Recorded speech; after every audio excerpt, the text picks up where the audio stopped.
Aujourd'hui, on va voir David de la ferme de la Vallée Verte. David et son frère ont 70 vaches en lactation et assurent eux-mêmes la production, la transformation et la distribution de leurs produits. Ils produisent en moyenne 700 000 litres de lait annuellement et procèdent à la transformation d'environ 35 000 kg de fromage, 105 000 litres de yogourt et produisent 78 000 litres de lait en bouteille. Leurs produits sont absolument délicieux et on peut les retrouver un peu partout au Québec. Dans cette vidéo, David nous fait la visite de la ferme et des entrepôts. Nous allons voir tous les défis liés à la production et à la transformation du lait, le fonctionnement d'un robot de traite, les aspects génétiques, la nourriture et plus encore. Bonjour, bienvenue à la ferme Vallée Verte. Je vais faire une petite tournée vite de la ferme Vallée Verte et une petite explication de comment ça a parti aussi.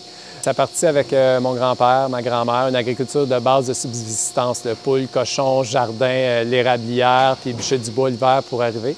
Puis au fil des années, on s'est enligné de plus en plus vers la production laitière. Avec le temps, ce qui s'est passé, moi j'ai connu l'agriculture de subsistance. C'était pas très productif en quantité de lait. Puis j'ai embarqué un peu dans l'agriculture industrielle avec les intrants, les pesticides, les OGM, les engrais chimiques. La production a augmenté un petit peu, mais je me suis retrouvé avec des animaux qui, au lieu de vivre 10, 12, 15 ans, comme j'étais habitué quand j'étais plus jeune, ça avait baissé à 5 ans. J'avais beaucoup de misère avec la reproduction. Il fallait travailler avec les hormones pour la reproduction. Même des fois, il fallait que je vende des vaches, réformer les vaches parce qu'ils ne pouvaient plus avoir de bébés. Puis la vache doit avoir un bébé à chaque année pour qu'elle donne du lait. Entre-temps, j'ai été très malade pendant plusieurs années. Quand je suis revenu pour continuer avec la ferme, une autre vision complètement différente. J'ai dit, tant qu'à faire de quoi, c'est pas nécessairement pour l'argent, je veux faire de quoi pour nourrir l'humain puis prendre soin de la terre et des animaux, sincèrement. Fait que graduellement, ça ne s'est pas fait du jour au lendemain, mais on a commencé par sortir les engrais chimiques. On a travaillé juste avec les fumiers, avec le compost, puis après, on a enlevé les herbicides. On a acheté un vieux tracteur, on s'est mis à passer un tracteur qui a des herbages mécaniques pour le maïs. Tout graduellement, après, c'est l'alimentation. On a tout sorti les intrants alimentaires qui ne poussaient pas nécessairement dans les champs. On a gardé du maïs puis très peu de tourteaux de soya. Fait que la base de notre lait maintenant, c'est un lait fourragé. C'est de la luzerne, du maïs, du mil, du trèfle, du lotier, dans des silos fermentés ou en balles de foin sec, tout simplement. Tout est mélangé dans un gros mélangeur. Fait que chaque bouchée qu'ils prennent, c'est une ration vraiment homogène. Tu vois, il y a des champs, même, ça fait faire 20 ans qu'ils n'ont pas été rensemencés. Ils poussent toutes sortes de plantes, là, des fleurs, de la verge d'or, puis on le fait très mûr. Ça fait de la fibre fibreuse, ça fait ruminer les vaches. Fait que les vaches, ils aimeraient un peu moins ça, mais vu que c'est tout mélangé avec la luzerne plus jeune, un peu l'ensilage de maïs, ils aiment ça quand même, fait qu'ils le mangent. Fait que ça fait que j'ai aucun problème de digestion sur les vaches. Ça fait des années qu'il n'y a pas eu de cueillette ici. Puis les vaches sont mises à revivre 10, 12 ans, 8 ans quand ça va moins bien. Puis la fertilité, on y va naturellement. Ils refont des chaleurs naturelles. Fait qu'on n'a pas besoin des hormones. Fait que tout ça, avec le temps, je pensais faire plus de sous à l'époque, mais vu que mes vaches, ils revivent longtemps et j'ai très peu d'intrants, ça s'est même avéré économiquement, même mieux, je dirais, parce qu'avec ce bâtiment-là, très bien ventilé, un confort pour les animaux, ça n'a pas été long que ça a été mieux, même économiquement. Mais c'est une façon différente de travailler. Il faut que tu travailles plus avec la nature, il faut faire plus attention. Tu sais, on ne peut pas aller semer dans un champ qui est tout mouillé, que la semence pourrie ou semer trop de bonheur puis que les mauvaises herbes poussent plus vite que la graine. On s'adapte à ça. C'est comme encore plus. Oui, comme le fumier aussi, c'est beaucoup plus long à épandre que les engrais. Quand on est une méga ferme, j'aurais un peu de misère parce que tu finis à une place, ce serait le temps de récolter. Puis c'est pareil pour le cerclage à grandeur qu'on a, sinon ça prendrait plus de petits tracteurs puis plein de main-d'œuvre. Parce qu'à un moment donné, à la vitesse que le tracteur y va, les mauvaises herbes ils poussent quasiment aussi vite à grandeur qu'on a. C'est juste d'être assidu et d'être au bon stade, de ne pas laisser envahir. Quand on accompagne des années comme les dernières années, on a des très belles récoltes, on n'est pas envahi des mauvaises herbes, puis la production est quand même très bonne. Fait que, avec le temps, on avait notre certification biologique, puis au fil des années, j'étais sur une liste d'attente. J'avais beau produire bio avec ma certification, on me disait qu'on n'avait pas besoin. Entre-temps, j'ai fait mon cours à Saint-Hyacinthe, à l'ITA, pour la transformation des aliments. Puis moi, j'aimais m'autosuffire. Tu sais, j'ai devenu plus jeune avec mes grands-parents, le jardin, poules, cochons. Surtout après avoir été malade, voir à quel point que l'alimentation industrielle détruit un peu notre santé, c'est tant à dire. J'ai vu l'impact que ça avait sur les animaux. Juste petite parenthèse en passant, le Roundup Ready, quand je l'ai appliqué, pas Roundup, juste le Roundup, le glyphosate, on m'avait dit quand j'étais jeune, il n'y a pas de problème avec ça, mes animaux allaient au pâturage. Cette année-là, j'avais eu un très petit troupeau, j'avais une quinzaine d'avortements. Ton seul revenu, tu as 15 avortements, c'est pas très Non, puis on a vu que le Roundup, avec le temps... Ça, c'est juste le Roundup. Ouais. Fait que quand on compare l'alimentation humaine plus l'alimentation ultra transformée, ce qui se retrouve dans l'assiette du consommateur, c'est parfait pour prendre des médicaments par la suite, avoir des problèmes de santé. On le voit de plus en plus, nos jeunes, les problèmes que ça engendre maintenant très jeunes. C'est pour ça que je suis ça avenue après à la transformation, de revenir, parce que je le faisais pour moi-même. Et à force de le faire pour moi-même, j'avais ma certification biologique. Mon produit se retrouvait dans le même camion non bio. Fait que là, à un moment donné, j'ai appris avec un Italien des recettes de fromage, puis mon cours à Saint-Hyacinthe. Puis là, j'ai un frère 12 ans plus jeune que moi qui s'est joint à l'entreprise, qui finissait son cours gestion exploitation d'entreprises agricoles au cégep. Fait que moi, je voulais juste faire une petite usine de transformation, mais vu que la jeunesse est arrivée, ça s'est fait une plus grosse usine. Que là, on s'est mis à transformer le lait ici en fromage, en yogourt, puis en lait embouteillé encore d'une façon le plus simple possible. Là. Il est pasteurisé à basse température, il n'est pas homogénéisé, il n'est pas standardisé pour garder le lait le moins transformé, parce qu'il y a beaucoup de personnes allergiques aux produits laitiers. Les produits laitiers, ça a une grosse controverse alimentaire côté santé, en ostéopathie, naturopathie. J'ai un scientifique, M. Carole Vachon, qui a étudié le lait toute sa vie. Il a fait il y a plusieurs années un livre, « Le lait, notre poison quotidien ». À force d'avancer dans ses recherches, il est rendu peut-être à 70 ans, il a sorti un autre livre, « Pour l'amour du bon lait ». Puis c'est à force d'avancer dans ses recherches qu'il a découvert que c'est pas le lait nécessairement le problème, c'est la façon qu'il est produit et surtout qu'il est transformé. Fait que c'est de même pour beaucoup d'aliments, on va même catégoriser la viande et tous les aliments maintenant y passent. Mais revenons à une base d'un aliment qui était produit sainement et qui était minimum transformé ou une transformation faite saine. C'était hors des sentiers battus à l'époque de faire une usine comme ça parce que, tu sais, veux pas pour avoir le financement, il a fallu suivre un petit peu des règles préétablies. T'sais, on s'enlignait plus, mettons, des genres de pots Yop qui voulaient me pousser, là, tout emballé en plastique individuel à des saveurs différentes. Comme c'était produit à ce moment-là. Puis oui, l'industrie alimentaire, on ne se cachera pas. Vous regarderez certains produits, vous allez même voir eau, gomme de xanthane, gomme de goire, garagoire dans des produits laitiers, plus les substances laitières, plus du sucre, galactose, sucrose. Fait que là, les gens vont chialer, le lactose est problématique. Mais écoute, oui, le lactose est problématique pour certaines personnes, je suis entièrement d'accord avec ça. Mais regardez ce qui se passe dans l'industrie laitière de transformation, c'est catastrophique. Mais c'est pour ça. L'usine, le côté économique, c'était pas un but économique, l'usine, c'était plus un but conscience sociale que je l'ai fait au départ. Ça s'avèrerait avec le temps, on n'a pas le choix avec la main-d'œuvre, tout ça, d'avoir un équilibre entre économique. Mais on est allé quand même pasteuriser à basse température, c'est juste avec un bain-marie, c'est à double paroi. C'est quoi la différence entre pasteuriser à basse température puis... C'est 63 degrés pendant une demi-heure versus, je me souviens plus exactement, 72, 73, très rapidement. Le fait de chauffer plus chaud, tu brises beaucoup de molécules pour l'absorption qui est plus problématique. Pour ça, l'intolérance au lait. J'ai beaucoup de clients qui ne sont pas intolérants avec le lait. Que toi, tu produis versus celui... Oui, beaucoup de clients, là, c'est pas juste un, qui ne sont pas allergiques, intolérants à ce type de lait-là. Après, bien, il y a l'homogénéisation. L'homogénéisation, ça passe dans un équipement qui fragmente les molécules pour pas que le gras se sépare de l'eau du restant du lait. C'est plus comme un point de vue esthétique, si on veut? Oui, c'est pour côté esthétique, mais encore, depuis les années, le corps est habitué de reconnaître un aliment, mettons, complet. Là, il était quand même fragmenté. Fait que oui, chauffer à haute température, fragmenté pour l'homogénéisation. Sans parler maintenant à l'industrie, c'est l'ultrafiltration, puis je ne connais pas tous les procédés.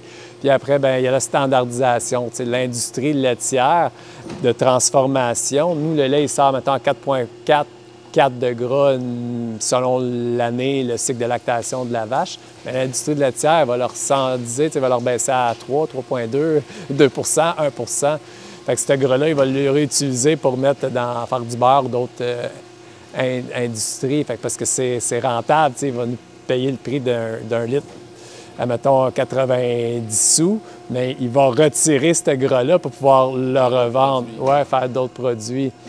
Fait que graduellement, on a gardé une vision de base, même si l'économie était plus ou moins là, de faire un yogourt plein, exactement avec ce qui sort du pied de la vache, même s'il est gras et qu'il y a toute sa protéine. Emballé dans le pot de verre pour que ça garde. Parce que le plastique, ça dégrade quand même un peu dans l'aliment. C'est des perturbateurs endocriniens. Le plastique qui qui peuvent déranger un petit peu les hormones à long terme. Je pense pas que c'est une bouteille qui est problématique, mais je voulais pas contribuer à ça. Je voulais pas contribuer à ça. Puis dans la philosophie un peu écologique, mon idée de départ, c'est vraiment que chaque pot puisse être réutilisé parce que les pots, ça peut être bon quasi indéfiniment. Sur le terrain, on voit que maintenant, j'en récupère une partie. C'est quand même difficile. C'est beaucoup de main-d'œuvre, c'est beaucoup de temps économique. Puis, tu sais, vous avez vu des manifestations partout en France. On a de plus en plus de règlements et tout ça. Mais nos règles environnementales, on a payé des gros frais, là, à coût de 10 000 supposément environnemental, pour la récupération de contenants. Mais j'en ai jamais vu le jour de l'aide pour aider pour notre récupération. J'assume de ma poche ce qui doit être récupéré avec des conteneurs que je dois payer maintenant plus cher des conteneurs de récupération que des conteneurs pour déchets, que là, on voit l'industrie. Fait que c'est encore tout le temps de garder des choix un peu plus de cœur pour prendre le soin quand même. C'est facile de mettre le dépotoir, on pourrait même creuser des trous et les enterrer, là, vouloir un coup parti. Mais des fois, je pourrais même me demander si c'est pas ça qui serait... Écoute, je ferais pas ça, mais qui serait mieux. Parce que là, quand je paye mon conteneur plus cher, puis que la personne elle dit, bien, hop, le conteneur de recyclage, bien, il va aller à la même place parce que c'est contaminé. Mais là, c'est les frais que nous, en agricole, les suivis qu'on doit faire, puis qui viennent nous prendre directement, qu'on doit débourser, mais on n'a rien. Puis ça serait très, très facile à organiser, pouvoir récupérer nos plastiques, nos cartons. La vitre, écoute, c'est pas mon domaine, là. Puis je me mettrais là-dessus pendant 6 mois, 1 an, puis ça serait réglé au Québec, là. Puis il y aurait de quoi à faire avec ces matériaux-là, tous ces plastiques-là agricoles qui est jeté. Il y aurait de quoi à faire. C'est hyper simple, là. Tu peux faire des revêtements de maison, refaire des bancs, des planchers. Il y a possibilité de réutiliser ça. Fait que c'est de cette façon-là, j'essaie de faire ça de A à Z, de la terre à la production, à la transformation, puis aussi on fait la distribution. Fait que j'essaie de tout le temps prendre le moins d'énergie possible. Comme le lait, les terres sont à côté de la ferme, le lait est ici, le tuyau est souterrain jusqu'à la fromagerie. C'est produit, l'étiquetage, c'est plus ou moins beau. On est allé avec du papier craft, mais c'était dur avec le temps, fait que je suis devenu avec un papier imitation craft. Mais je suis juste à un encre noire, fait que c'est très simple. Là, côté environnemental, j'essaie de rester minimaliste le plus possible, là, logo à l'infini, mais je suis conscient que ce serait beaucoup plus vendeur de tomber avec des belles étiquettes et tout. Mais je vais me retrouver avec du gaspillage d'étiquettes parce qu'à un moment donné, si j'ai un lot qui n'est plus ce lot-là puis que le produit il change, il faut que j'achète des étiquettes à gros volume. Puis la quantité de produits qu'on fait, c'est des frais très, très élevés. Ouais. Fait que les pots de verre, le lait dans le pot de verre, le yogourt dans le pot de verre, le fromage, bien, écoute, je suis allé d'une façon très simple. C'est des moules de 10 kg qu'on recoupe tout en petits morceaux de format, mettons, tout le même poids, format de 200 grammes, souvent 600 grammes ou 300 grammes. C'est emballé. Je suis allé d'une façon encore rudimentaire, mais il y a une bonne coupeuse qui coupe chaque morceau parce que les épiceries, ils aiment ça, tu sais, le poids variable. Écoute, c'est du temps, là, pèse ce morceau à chaque fois pour... Ouais. Donc, on est assez d'y aller, même si on est artisanal, de pouvoir rentrer dans les marchés et de ne pas être une corvée pour les épiciers. Là, bien des années, on s'est fait regarder un peu de travers quand on rentrait dans les épiceries. Là. Écoute, le petit fermier, on nous voyait comme un poids sur les épaules, un peu plus à gérer. Mais ce qui est le fun maintenant, en 2024, c'est que c'est les épiceries qui le demandent, les clients le demandent. On voit que c'est un petit peu dur, par exemple, côté économique, les produits avec une valeur un petit peu ajoutée. Je suis quand même chanceux dans mes produits, mais je vois dans d'autres produits qu'il y a une marge de différence plus élevée entre le produit conventionnel et le produit, mettons, plus artisanal ou bio. Vu que la marge est plus grande, puis les gens, je pense, qui ont commencé à couper un peu, il y en a qui écopent. Fait que j'essaie de garder la ligne. Mais ce que je vois qui est encourageant, d'être un peu petit, puis ce que je compare un petit peu avec les gros, c'est l'efficacité de gestion des gros. Il y a une perte de contrôle dans plusieurs domaines. Fait que là, c'est là que je vois que mon produit, en gardant la simplicité de terre proche, étable proche, fromagerie proche, distribution proche, je passe pas par plein de distributeurs, plein d'entrepôts, c'est mes camions, c'est mes livreurs. C'est proche, puis je ne suis pas contre le réseau de distribution en passant, c'est quand même très bien, parce que si tout le monde faisait ça à livrer avec son petit camion, il y a de quoi qui se manque là-dedans, mais ce qui permet de pouvoir garder un prix, je ne suis pas le double du prix d'un produit conventionnel. Puis par rapport à quand je suis parti, je vois que le conventionnel, il se rapproche de plus en plus de mon prix dans les épiceries. Fait que c'est ça. Puis j'invite tous ceux qui veulent venir nous voir à la ferme directement. Puis moi, j'avais fait des produits encore dans ma façon de vivre avant, sais, quand on produit, on fait quoi dans un jardin où on chassait du fromage, mais je m'en faisais une fois ou deux dans l'année, puis j'avais mon fromage pour l'année. Fait que moi, j'ai fait les produits en fonction de tout ça. Oui, le lait, il ne se conservera pas un an, puis le yogourt non plus. Le yogourt, il y a quand même 30 jours de date. Mais le fromage, c'est des produits qui vont se conserver très longtemps. On a mis une date pour qu'il y ait un roulement, mais la date, le fromage peut se conserver beaucoup plus longtemps. Quand vous achetez en gros format, vous starez, ça va revenir moins cher que le conventionnel à l'épicerie. Puis en même temps, bien, écoute, toute la distribution. J'ai des familles à Montréal qui se regroupent puis qui achètent en grande quantité directement à la ferme. Puis là, ce que je veux mettre en ligne, si c'est possible, c'est que moi, j'ai un prix que je faisais si je passe par un distributeur. J'en ai un petit distributeur, je fais une bonne partie moi-même, mais ce qui est trop loin, comme Québec, Rive-Sud, j'ai laissé à quelqu'un d'autre. Mais je ferais prix du distributeur, fait que ça donnerait une chance aux familles qui veulent se regrouper. Je rentre dans la facturation entreprise-distributeur s'il y a encore beaucoup d'escomptes de ce côté-là. Combien de vaches? Bien, en tout, je roule peut-être à 160, 170. Ça varie. Oui, j'en ai tout le temps à peu près, juste par exemple, 60, 70 qui se font traire. OK. Fait que, il y en a tout le temps une vingtaine en repos, puis le restant, bien, quand je dis 170, c'est le nombre de têtes. C'est avec les bébés que vous avez vus en rentrant, plus les autres qui vont remplacer les vieilles un jour, parce que ça prend 2 ans avant qu'ils donnent une goutte de lait. Veux pas, j'aimerais ça qu'ils vivent indéfiniment, mais à un moment donné, après 10 ans, 12 ans, quand il y a mes plus vieilles, peut-être 14, là, mais 15, là, mais il faudrait. À un moment donné, c'est une roue qui tourne, il faut prévoir quand même une relève. Ouais. Puis c'est toujours mieux avec notre élevage qu'aller acheter à l'extérieur, parce que juste le stress de l'animal, aller acheter une vache à l'extérieur, le transport, c'est le pire moment, je pense. Le transport, mais le stress, c'est spécial. On a beau des années d'une étable à l'époque, mettons, qu'il n'y avait pas le confort qu'il y avait ici, mais juste le stress, j'en ai perdu quasiment 1 sur 2. OK. Fait que je préfère élever puis pas rentrer d'autres maladies de... Oui, aussi en termes de biosécurité, c'est Ouais, c'est ça. Au niveau de leur confort, je vois qu'il y a une brosse là. C'est quoi un peu le... Brosse, ils donnent une petite table dessus avec leur tête où ils se frottent à part, ça les brosse. La litière, c'est du sable. C'est ce qui est le mieux pour les animaux. Okay. Parce qu'ils n'ont pas de gros genoux de jarret, ça use des sabots naturellement, puis ils en tombent tout le temps dans l'allée, fait que ça dérape pas. Puis pour la qualité du lait, c'est ce qui fait la meilleure qualité du lait, parce que de la paille ou de la ripe, ça pourrit, les bactéries prolifèrent un peu, fait que vu qu'ils ont le pied et les trayons couchés là-dedans...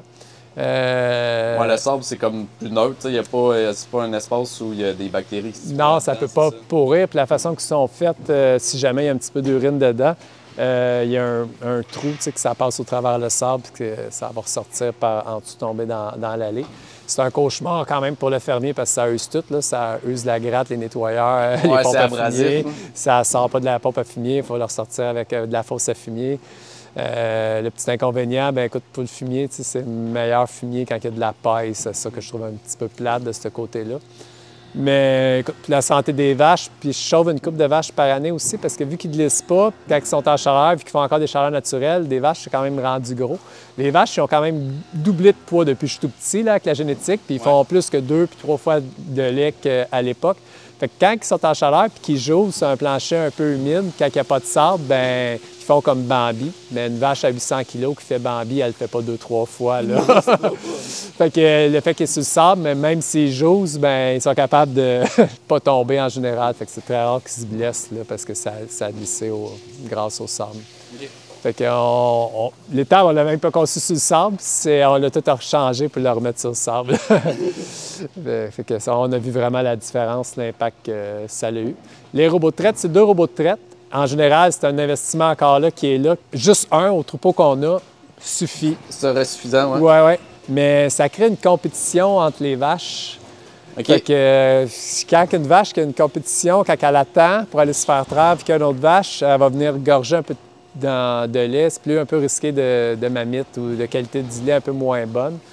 Fait que il y en a 2. Fait qu'il n'y a pas de stress du tout pour ça, pour se faire traire. S'ils sentent le besoin d'aller se faire traire, ils vont aller se faire traire quand ils veulent.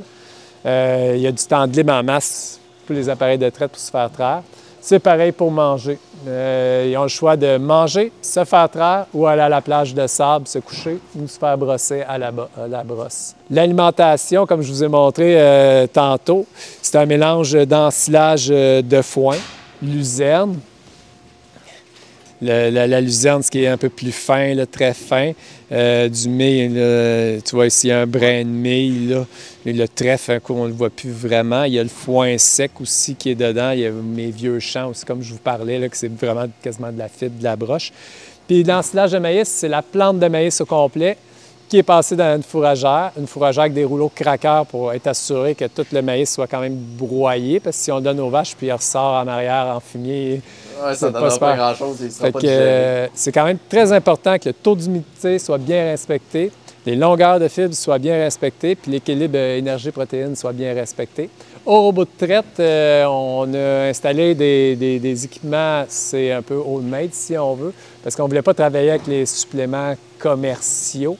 Fait qu'on travaille avec juste du maïs pour compenser. Tu sais, une vache qui vient d'avoir un bébé, qui donne un peu plus de lait, elle a une petite gâterie de maïs, à méthode de plus, pour compenser l'énergie qu'elle perd quand même pour le lait qu'elle va donner de plus. Fait que ça fait une façon que c'est juste une ration unique. C'est la même chose pour toutes les vaches en lactation qui me donnent, qui viennent d'avoir leur bébé ou enfin. Au robot, on compense. Les vaches ils ont 2 mois de congé par année, les vaches, avant d'avoir un autre bébé, sont au bout complètement. Ils ont une ration de foin sec. Ça les laisse reposer vraiment leur système digestif pendant ce temps-là. Une alimentation aussi un peu adaptée avant la préparation d'avoir un 21 jours, 1 mois avant. On commence à préparer une alimentation avant qu'ils aient leur bébé aussi, pour qu'ils aient tous les bons minéraux, puis se réhabituer un petit peu à remanger ce type d'alimentation-là. L'alimentation dans le bio, on ne peut pas faire n'importe quoi. Parce qu'on ne travaille pas avec les antibiotiques, à moins d'un cas extrême. Là, on ne laissera pas mourir un animal, mais des fois, on fait une année sans avoir utilisé d'antibiotiques ici. Il faut devenir excessivement consciencieux. Puis je dirais consciencieux, là, c'est le mot, je dirais même plus. Le taux d'humidité quand on récolte, les silos, la propreté, on ne peut pas se permettre de rentrer de quoi qui va mal fermenter, qui va avoir des moisissures. Ça va faire un drame. Ça ne fonctionnera pas. Fait que c'est de A à Z. Il y avait juste un petit peu de condensation qui est rentrée dans le silo. On a tout vendu ça à quelqu'un d'autre, puis on a parti. Ça a engendré des frais, mais on n'a pas pris de chance. Mais écoute, l'impact des moisissures puis des aliments mal fermentés, surtout avec une transformation laitière, l'acide butyrique, il y a beaucoup de fromagers qui vont dire qu'on ne peut pas faire d'ensilage, de fromage avec de l'ensilage, mais il est là le problème. Il faut faire un ensilage de qualité, qui ait moindrement de quoi qu'il y ait des champignons, des moisissures mal fermentées. J'ai déjà vécu il y a quelques années, j'ai un silo un peu plus désuet, puis pourtant à voir tout était beau, mais on a repéré le goût dans le goût du fromage. Okay. Fait que le goût dans le goût du fromage, c'est une affaire, mais après, c'est ta santé de ton troupeau aussi qui est très importante, là.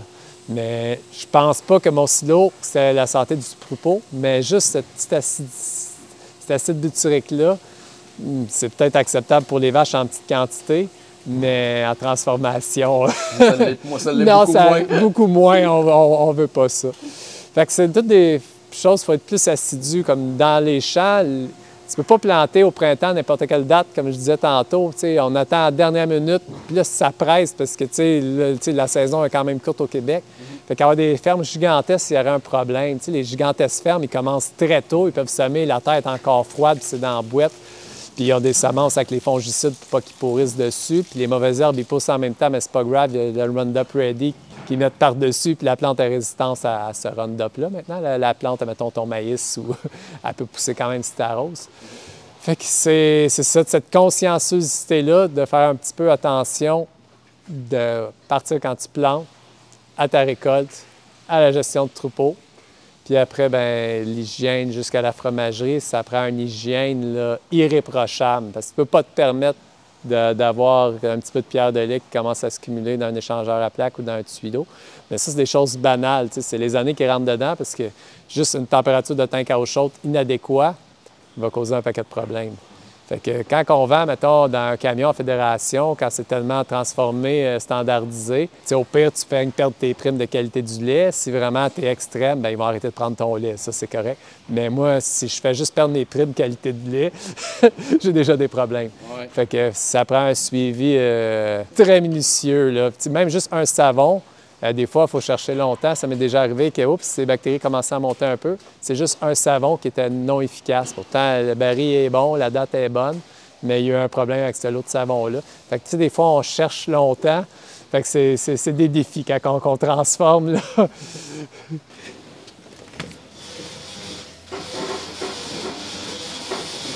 Ça, c'est un des 2 robots. Ça fait maintenant 17 ans qu'on a ça. Il y a 17 ans, on était pas mal d'un premier là, au Québec. Fait que c'est une machine qui va quand même bien, même si je ne suis pas pro-technologie. Ça respecte beaucoup l'animal. Il n'y a pas de stress. Fait qu'elle vient vraiment, quand elle sent le besoin de se faire traire, il y a une balance ici. Ça dit le poids de la vache. Fait que s'il y a une variation de poids, ça va m'alerter. La quantité de lait aussi. Si la qualité de lait diffère, ça va m'alerter. Si elle a donné, mettons, 5 kg de moins, je vais avoir une alarme. Si aussi, ça détecte la qualité, c'est la couleur, la conductivité. Fait que aussitôt de quoi, si une vache aurait un petit pépin, on peut le voir. Fait que finalement, avec la quantité, avec la qualité, le poids de la vache, puis la vache aussi, ça détecte comment elle se déplace. Si elle bouge moins ou elle bouge plus, on peut gérer ça. C'est plus facile pour gérer les chaleurs aussi. On voit les pics là, quand ils sont en chaleur, ça monte. Puis en même temps, mais même côté alimentaire, tu sais, quand on mange beaucoup, là, on n'a pas le goût de se lever, hein? Mais les vaches, c'est aussi pour calibrer l'alimentation. Ça permet de voir si, il reste plus couché que de venir se faire traire. Aussi, ce qui est intéressant par rapport aux autres systèmes comme qu'on avait avant, chez Castor, on n'est plus de même, mais c'est comme un peu une balayeuse. Le vacuum avec les robots de traite, tout est bas, puis ça n'a pas besoin de monter le lait haut. C'est une vache à la fois. C'est comme l'effet de siphon d'une balayeuse, hein? Ça siphonne. Mais quand c'était haut, comme à l'époque, le lait devait monter, on devait monter comme le pouvoir de la balayeuse, le vacuum plus élevé. Les trayons, ça causait des bobos de trayons, comme un peu en chou-fleur, parce que même ça tirait. Parce que ça siphonnait trop. Ça siphonnait, bien, trop fort. Il fallait faire attention, tout le temps enlever. Les vaches plus sensibles, ça pouvait être un petit peu problématique, fait que sa qualité de lait, c'était pas l'idéal. Le fait qu'ils peuvent se faire traire, vu qu'il y a surtout 2 robots, mettons une moyenne de 3 traites par jour, ils se retrouvent jamais avec des quantités à 25 litres de lait dans le pied. C'est 25 kilos de lait qu'il faut qu'ils portent. Fait qu'ils viennent d'avoir le bébé, c'est plus problématique. Fait que là, aussitôt qu'ils en ont un peu de poids, surtout quand ils ont beaucoup de lait, ils peuvent même y aller plus que 3. Fait que j'ai une moyenne de 3, c'est parce qu'il y en a qui vont 4 fois, puis qu'il y en a d'autres qui vont 2. Mais quand ils vont 2, c'est bien fait. Les vaches, moins qu'ils ont de lait, moins qu'ils sont portés à passer. Fait que, puis on peut même programmer que si on ne veut pas qu'on la traire, c'est avec des courbes selon leur stade de lactation ou la quantité de lait qu'ils donnent. La vache, elle va rentrer. Puis la machine ne la détectera pas. Elle va laisser la barrière ouvrir, puis elle va ressortir pour laisser une place à une vache qui a plus de lait dans son pied à donner. Ce qu'il y a à faire à chaque fois qu'on passe, c'est qu'il y a tout le temps quelques vaches un peu plus paresseuses. Alors, on a la grosse ordi qui a toutes les informations dans le bureau, mais ici, il y a toutes les informations quand même de base. Fait que si on voit, on regarde, s'il y a des vaches que ça fait plus de, mettons, 10, 12 heures qu'ils ne sont pas fait traire, 12 heures, souvent, on peut aller la faire lever. Des fois, juste le fait de la faire lever, elle va se relever puis elle va venir par elle-même. Des fois, si elle a un petit problème de santé ou elle est vraiment paresseuse, il faut l'amener. Ce qui est un peu plate, c'est toutes les nouvelles. C'est les nouvelles qu'il faut leur apprendre. Ils n'apprennent pas ça en 2 jours. Là. Fait que, à chaque jour, il faut l'amener, puis lui montrer. Puis il ne faut pas l'amener en la stressant parce qu'elle n'aimera pas ça. Fait qu'il faut prendre le temps, être délicat, l'amener, puis lui montrer comment ça marche. On le programme la première fois, la première traite, puis qu'il y ait une vue d'ensemble, le laser, c'est quoi la hauteur de son pied, parce qu'il y a des vaches un peu plus hautes. Puis lui, il ne part pas de rien. Il faut quand même lui montrer un petit point de départ pour le laser. On amène nos vaches qui sont en retard pour se faire traire à chaque jour. Puis le restant, ben écoute, les filtres à lait à changer soir et matin. Après, ben, c'est de l'entretien, tout comme un peu les autres équipements, mais tout en miniature. Parce qu'avant, quand on partait à traire, on avait 8 trayeuses. Ça prenait des gros compresseurs, des 8 pulsateurs. Là, j'ai mon pulsateur qui fait comme ça fait ça de même. Là, j'ai la pompe à vide, elle est ça de grosse. C'est tous les mêmes équipements. L'électronique, j'avais peur un peu, mais au fil des années, oui, des fois, il y a des bugs. S'il y a une panne d'électricité, ça peut arriver des fois qu'il va jeter le lait au lieu de l'envoyer. Mais il n'y a rien d'arrivé de très problématique là, par rapport à un autre système. ça va quand même très bien. C'est juste pour les mogues fermes, c'est quand même dispendieux comme équipement. Quelqu'un qui se retrouvait avec les 500 vaches, tu sais, à mettre, mettons, je sais pas moi, 5 robots, maintenant ça revient assez dispendieux, 5-10 robots. Ouais, ça c'est combien? C'est quoi? C'est 250, 300 000? Ouais, c'est ça, dans ces coins-là, ouais. Fait que ça fait quand même un bon montant. Quand les vaches, quand elles viennent d'avoir leur bébé, les premiers jours, le lait est tout le temps retiré. Ça s'appelle du colostrum. On ne peut pas le vendre, là, ce lait-là. Il ne faut pas le mélanger. Fait que, il est tout de suite programmé automatique. Ça s'en va dans la chaudière. On fait boire son bébé avec ce lait-là. Il y a tout le temps un surplus. Il est revendu quand même pour des médicaments et d'autres choses complètement à part. Je pourrais dire d'autres sur la machine. Ici, la moulée, c'est par gravité. J'ai tout essayé de simplifier le plus simple. Tu sais, quand on a des vis des moteurs, c'est tout dans l'entretien, des choses qui brissent. Il y en a quand même des vis des moteurs, mais tu sais, la moulange, ça tombe par gravité dans la moulange. La moulange, ça tombe par gravité dans elle. Elle, c'est juste un cylindre à air qui marche par coup. OK? Fait que ça donne un coup, il tombe tant de grammes de grains. Fait que dans l'entretien, il faut quand même le calibrer. Parce que la moulée, des fois, il peut se ramasser un petit peu de poussière ou qu'à un moment donné, on a juste pris un tourteau de soya beaucoup plus pesant. Leur double plus pesant. Là, les vaches, il me semble qu'ils ont un peu plus la diarrhée. Fait que à chaque coup que ça donnait, en poids, fait que c'est quand même important de calibrer, d'avoir un suivi. Puis encore, il faut tout le temps regarder qu'il y en ait, parce que s'il n'y en a plus, c'est quand même une petite gâterie. Fait que les vaches passent un peu moins au robot s'il en descend plus du tout. Moi, c'est rare que j'en ai des de même. Ça, c'est un Austin, mais porteur de facteur rouge.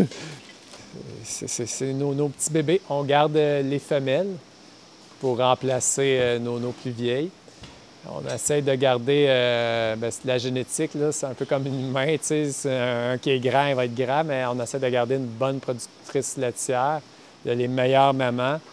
Surtout quand je suis chanceux, là, c'est un peu la vie, on peut avoir plus des fois de femelles. Fait que quand on a plus de femelles, on peut choisir plus notre choix, l'avantage. Plus de sélection, de possibilités de sélection. Oui, il y a des années qu'on va avoir plus de bœufs finalement. Fait que si on a plus de mâles, bien là, on a moins de sélection. Sélection, on travaille avec l'insémination artificielle. Les taureaux, bien, on a de la main-d'œuvre. Les taureaux, c'est dangereux. Puis avoir une variation de génétique, tu sais, si j'ai juste un taureau, fait que si j'ai un mauvais taureau, bien, je peux avoir une mauvaise génétique qui va revenir. Pendant longtemps aussi. Fait que pendant longtemps, puis comme je vous disais, les vaches, ils ont doublé de poids, mais les taureaux aussi. Puis écoute, quand ils se grimpent par-dessus à l'autre, l'an dernier, ça peut casser la croupe de la vache a tombé. C'est dangereux. Fait qu'on y va avec l'insémination artificielle. Permet d'avoir une diversité de taureaux. C'est des taureaux qui ont été étudiés avant. Fait qu'on met les chances quand même de notre côté d'avoir une génisse qui n'a pas des pattes croches, qui va, mais qu'elle ait 2 ans, qu'elle donne du lait. C'est bon puis c'est pas bon parce que je trouve que quand même c'est bon, cette génétique-là, parce que moi, j'ai connu, quand je les élevais pendant 2 ans, puis je me retrouvais avec une vache qui ne fait pas de lait. À cette heure, on vit plus ça. C'est plus ce problème-là. Ouais. On se retrouvait avec des vaches qui avaient une vache, mais le prix décrochait après 2 ans et le pied tombait à terre. Ou des pieds vraiment croche. Fait que là, on a tous les choix, les pieds et membres. On a même un indice de profit à vie, combien de temps que la vache, ça va vivre. Fait que la reproduction. Fait que si on voit une maman que sa courbe, elle penche par en arrière, bien, tu vois même la croupe dans les choix de taureau pour remonter la croupe. Fait que ça essaie de mettre les vaches pour qu'ils soient comme le plus durable, le plus viable, le plus en santé longtemps dans le troupeau. Dans l'étable laitière, les pieds et membres sont très importants. Fait que j'avais sélectionné il y a longtemps des pieds, pas qui marchent comme sur le talon, que ça soit tout le temps plus haut, comme si c'était sur les talons hauts. Ouais. Mais là, il va falloir que je fasse attention parce que mes vaches, ça viennent comme si c'était talons hauts, puis ça va causer un autre problème. Mais tu sais, ça se fait pas d'une année, mais tu sais, au fil des années, ça fait 20 ans que 17 ans, je faisais vraiment attention à ça. Ça paraît. Fait que l'insémination artificielle, c'est le siècle au Québec. Je pense qu'au Québec, on en est réputé quand même pour une bonne génétique. Mais écoute, je souhaite juste, c'est la consanguinité que je trouve qu'elle est-ce que c'est bien, c'est pas bien? C'est peut-être mieux que juste un taureau, mais à l'ensemble du pays, je trouve que ça fait quand même une consanguinité. On a maintenant, que c'est aussi sorti, il y a les semences sexées. Ça fonctionne moins, c'est fonctionner collé en termes d'agriculteur. Quand c'est insémine la vache, le point de vue de gestation va être moins efficace un peu si elle est sexée. Sexée, ça veut dire qu'on a le choix de prendre une semence qui a été passée dans, je ne sais pas le nom de la machine, qui a éliminé les mâles, qui reste juste les femelles. Fait que si j'ai une vache très bonne, mais surtout, je vais l'utiliser pour mes seins qui vont avoir leur premier bébé. Vu qu'ils n'ont pas encore totalement fini de grandir, leur premier bébé, admettons, à 24 mois l'idéal. Moi, j'aime ça étirer des fois à 25 et encore grossi un petit peu plus. Pour pas qu'ils se retrouvent avec un gros bébé mâle. Souvent, la femelle, un bébé femelle, une petite génisse, ça va être beaucoup plus petite. Fait que le vêlage, l'accouchement, beaucoup plus facile. Fait que dans presque toutes les tares, on travaillait avec des sexés. Il y avait ce côté-là qui était utilisé. Il y a aussi dans l'industrie laitière qui va être travaillé avec les embryons. Ça, je ne travaille pas avec ça. C'est que tu prends une des meilleures vaches de ton troupeau ou du Québec, que tu peux payer encore plus cher. Tu retires, tu l'insémines avec le meilleur taureau que tu veux. Tu prends la meilleure vache, tu prends l'embryon, tu la retires de cette vache-là et tu viens l'implanter dans une de tes vaches qui va juste être mère porteuse. Okay. C'est de quoi qui peut se faire aussi. Moi, je n'ai pas joué avec ça. Déjà, une insémination, c'est une étape. Le sexé, c'est une autre étape. Fait que souvent, quand on travaille avec les embryons, ben écoute, moi, je n'ai pas fait, mais je pense que tu travailles avec des cycles hormonales aussi pour... ça doit être toute une science. Implanté. C'est ça, quand ça vient au monde, ben, il y a le procédé qui est quand même assez rapide. On le laisse avec la maman un bon petit bout. La maman, elle lave tout, elle lèche tout. Si on le laisse plus longtemps, elle peut boire son premier boire après la maman. Sinon, bien, on l'amène au robot, on traite colostrum, on a désinfecté les nombris, les ressuyés. On a acheté des petits manteaux là, pour les petits bébés. Je ne sais pas si ça peut aider, mais quand il ne faut pas qu'il y ait froid. On a déjà essayé de les élever dehors aussi, ça va bien dehors, mais c'est plus l'agriculteur, ceux qui aimaient moins ça, sortir dehors et les faire boire. Là. Ah, oui. Fait que, mais en dedans, quand ils sont bien propres comme ça, j'ai pas de problème. La santé, souvent, ils se rendent jusqu'à 2 ans, puis je vois aucun problème. Fait que c'est soit vraiment à la naissance, des fois, ils peuvent attraper un petit quelque chose, des fois une diarrhée. Mais un coup que c'est parti, la santé, ça va quand même. Si tu fais attention avec l'alimentation, la qualité de l'air, une bonne eau, puis un endroit hygiénique, c'est pas si malade que ça. Une vache, c'est quand même fait fort. Oui, c'est assez solide. Mais c'est vraiment en production de lait, c'est vraiment plus touché. Là, il faut faire attention, puis ça prend pas grand-chose. Juste dans les aliments, juste changer d'aliment, c'est assez pour causer des problèmes aux vaches. Fait que si on intègre un nouveau aliment, on y va graduellement. Puis vu qu'on a fait le fromage, vu que ça a un goût, l'aliment qu'ils vont manger, moi, c'est comme un gros mélangeur qu'il y a là-bas. Puis on essaye de tout répertorier pour mettre pendant toute l'année une portion à peu près égale, puis que ça arrive égal à la fin de l'année, qu'ils aient mangé tant de ce sorte de foin-là, tant de cette luzerne-là, tant de ce maïs-là, pour que ça soit pas arrivé qu'à un matin, on donne juste orge-pois et avoine, puis que ça soit un choc gigantesque pour la vache. Puis dans le processus de fermentation aussi, quand on en rentre des nouveaux fourrages, de laisser fermenter vraiment comme il faut, puis de commencer graduellement, parce que la qualité de lait, c'est au point ça fait des mammites, puis on peut perdre des vaches qui vont mourir. Ce qui s'est passé aussi avec l'agricole, c'est l'antibiorésistance. Quand j'étais tout jeune, on a des bouteilles de pénicilline, de Borgal, des tétracyclines. 2 cc de ça, ça guérissait les petits bébés, les vaches 4, 5 cc. J'ai vu des doses augmentées, j'ai vu des 30 cc, des 35 cc, j'ai vu des combinaisons maintenant, après mélangées. Et si j'ai un bébé qui fait une pneumonie, des vaches avec une mamite, ça ne fonctionnait plus. C'est plate, c'est comme si j'ai piqué avec de l'eau avant que je sois dans le bio. Après ça, il a sorti des antibiotiques d'une nouvelle génération à 400$ la bouteille. Ça fonctionnait un petit peu mieux, mais une pneumonie sur un bébé, ça répondait quasiment plus. Puis une mamite sur une vache, les tubes pour les pies, j'ai plus rien qui marche. Puis c'est une autre affaire en tombant dans le bio. Bien, protocole agricole, à chaque fois qu'on donne le congé de 2 mois aux vaches, il fallait faire supposément un traitement, sinon on était vraiment un mauvais agriculteur. Puis moi, depuis que j'ai arrêté, ma qualité de lait va très bien. Moi, ça me faisait mal au cœur. Très jeune, c'est pas si cher que ça, mais après, à chaque traitement, tu approches peut-être à 50-100$ le traitement que tu mets à la vache. Tu mets un traitement antibiotique qu'elle n'a pas vraiment besoin. Puis en plus, c'était plein de gélules de plastique que tu jetais. Puis ça prend du temps en tant qu'agriculteur. Fait que c'est ça. Fait que c'est une autre affaire qui a été éliminée, qu'on ne fait plus, puis que ça va quand même très bien. Mais en misant sur une bonne alimentation, une bonne hygiène, une génétique aussi quand même qui peut aider. Puis l'équipement de traite aussi est important. On va travailler avec des antibiotiques, mais si ton équipement de traite, tes temps de traite ne sont pas corrects, il faut corriger vraiment vite. Puis, tantôt, j'en ai pas parlé au robot, mais on voit les temps de traite. Fait que, aussitôt de quoi qu'il y a des temps de traite qui augmentent, les vacuums, peu importe, il faut corriger rapidement. Mais si tu continues à travailler, que la traite n'est pas adéquate, le vacuum, ou ça sert trop longtemps ou pas assez longtemps, c'est toute problématique, ça.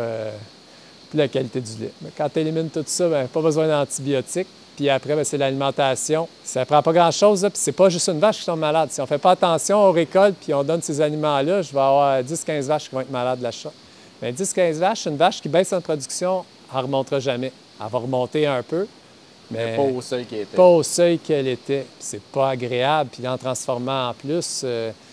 Puis le lait, en n'utilisant pas les antibiotiques, je me retrouve dans une situation que... Puis les antibiotiques, même avant, quand c'était des problèmes au pied, ça ne marchait plus. J'avais beau en mettre, et c'est comme si je mettais de l'eau. Fait que la solution, c'est un peu de travailler avec l'iode. Tu mets un peu d'iode, ça brûle comme l'infection, mais admettons, s'il y a juste un quartier qui était affecté, mais ce quartier-là va être brûlé. Donc la vache, elle va donner du lait juste de 3 rayons. Fait que, mais si tu ne fais pas attention, si tu ne traites pas, ils vont dire que c'est un peu drastique. Elle va tomber en septicémie, empoisonnement du sang. Fait que, tu sais, il faut faire de quoi, là, maintenant. C'est pas pour la laisser mourir. Dans le côté, admettons, avec l'environnement, puis essayer de prendre le moins d'énergie possible. Les tracteurs ne sont pas électriques, là, mais dans la ferme, j'ai plus de moteur à gaz. Ouais, il m'en reste un, là, un petit, qui est très peu utilisé. Mais tout est électrique. Les raclettes, souvent, il y en a qui passent au tracteur ou avec un Bobcat. C'est un équipement qui marche électrique. Notre distributeur, il est électrique. Puis notre mélangeur qui brasse est électrique. Puis on a fait le choix de mettre des silos. À l'époque, quand j'ai mis des silos, c'était quand même l'air du plastique. Ça faisait traiter de fou, puis c'était un bon investissement. Mais c'est de quoi qui est bon des centaines d'années, des silos. Fait que là, ils sont payés, puis il n'y a pas de plastique à acheter parce que je trouve que c'est un gaspillage immense d'emballage parce qu'à chaque fois que tu enrobes, tu sais, c'est beaucoup de... Oui, c'est beaucoup de plastique, qui est jeté. Puis après, bien, c'était côté ventilation. Ici, c'est une étable à ventilation naturelle pour travailler avec la ventilation, l'orientation, la façon qu'elle est placée. Les murs, aujourd'hui, c'est une journée froide. Mais en général, là, si vous avez passé hier, la toile là, aurait été ouverte complètement en avant. Fait que le soleil est quand même plein sud. Fait que le soleil, les vaches, ils ont la luminosité du soleil. Puis le courant d'air, il passe comme ça avec les cheminées en haut. Fait que j'ai pas besoin de ventilateur électrique.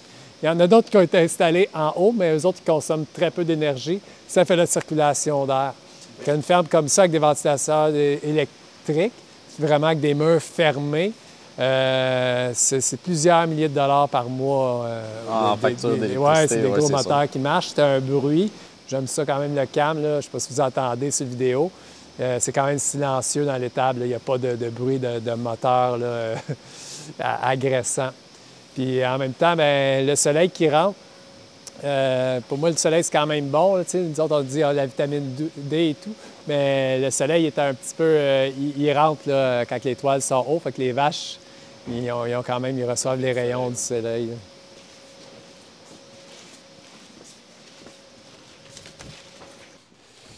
C'est ça. À l'époque, à cette heure, il y en a, mais à l'époque, quand ça a été fait, c'était fait pour être plugué sur un tracteur, ça. Oui, au PTO. Ici. Mais 2 moteurs de 10 forces, ça fait la job. Écoute, quand j'avais été visiter des fermes, la quantité de diesel qui passait par semaine, c'est un tracteur qui marche pendant 1 heure et demie, le matin et soir, pour faire marcher ça.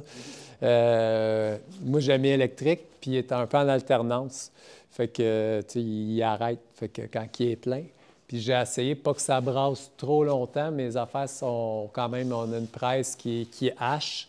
Là, c'est de quoi qui est revenu très artisanal. On avait essayé avec un hache-foin électrique, puis écoute, c'était tout le temps brisé. S'il y avait le malheur d'avoir une roche dedans, ça brisait tous mes couteaux. Puis là, maintenant, le feu a failli prendre parce que, tu sais, une roche, des couteaux qui tournent avec du foin sec. Oui, ça fait pas un bon mix. On a fait une tablette. Finalement, on fait notre vrai fermier avec la petite fourche de fermier, puis on la met dedans soir et matin.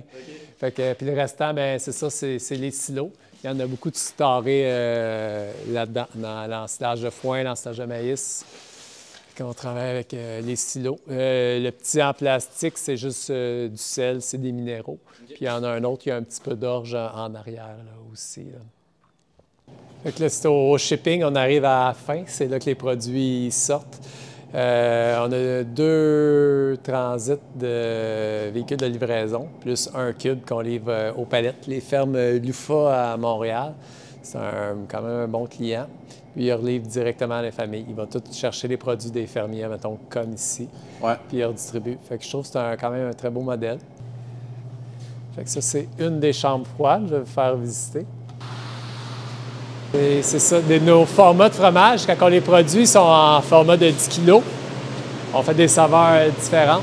J'ai une autre chambre froide pour ma rotation d'inventaire. C'est plus facile de rester le minimum ici pour pouvoir prendre tout le temps les lots les plus vieux si on veut. Puis à chaque semaine, on a une journée que c'est juste couper, les remettre soit en 200 grammes ou 600 grammes ou du 300 grammes un peu plus petit comme ça. Fait que tout est organisé, là, premier à prendre, deuxième à prendre, pour que tous les lots, ça se suive toujours. Moi, ça ici, c'est l'ail noir qu'on prend pour la dame de l'ail noir. Je ne sais pas si tu as fait un reportage à sa ferme. Là. Non, pas encore. Non, c'est ça. Je pense qu'on est un très bon client d'eux autres. Puis c'est un de mes fromages, mes meilleurs vendeurs. C'est quand il y en a pour une coupe de mille juste dans ça. Au début, je dis je ne vendrai jamais de fromage à ce prix pour rembourser ça. Puis les gens, ils l'adorent. Puis c'est vrai qu'il est bon le fromage à l'ail noir, c'est un de mes préférés. Fait que le yogourt, on a le format 750. Oups. Puis le format 500. Le 750 est juste pour mon nature, puis mon vanille, puis le nature doux. Sinon, toutes mes saveurs, on travaille avec du 500. Tu produis combien de saveurs différentes? On produit pas mal. Oui, si tu comptes toutes, là, je ne sais même pas par cœur. Fait que ça commence à en faire beaucoup. Je ne vais pas donner un chiffre, j'arriverai pas pile dessus, ça c'est ça. Mais des fois, on fait des tests, on arrête, fait que ça varie, mais tout ça, c'est toutes les saveurs. J'ai les framboises, j'ai les fraises. Les fraises, là, j'ai de la misère à être fournie là, au Québec là, de fraises. Sinon, j'ai des fois avec les fraises fruits du jour. Mais sinon, les framboises, c'est une productrice ici au côté. Elle m'est fournie toutes.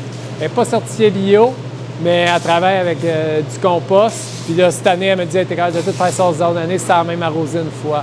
Fait que moi, je la considère comme de trouver des framboises juste comme voisine à côté de chez nous. J'ai vraiment confiance. J'ai les Camerises. Les Camerises, ça aussi, c'est un producteur pas tellement loin d'ici. Lui, il est certifié bio avec ses Camerises, qu'on utilise ses Camerises. C'est un bon vendeur. Les mangues, ça vient pas d'ici, là, mais c'est quand même, ça sort. Les moines, le café, le chocolat. Le chocolat, c'est comme un dessert, si jamais vous l'essayez. Cerise, c'est pas d'ici, mais c'est un bon vendeur aussi. Pêche, bleuet, c'est un autre yogourt, je suis fier. Le yogourt bleuet, c'est quand même les bleuets du lac Saint-Jean. Les bleuets sauvages, cultivés supposément. Là. Fait que sauvages, j'imagine, sont comme bio. Il n'y a pas une certification bio, mais il m'a vraiment confirmé que c'est des bleuets sauvages faits récoltés au lac Saint-Jean.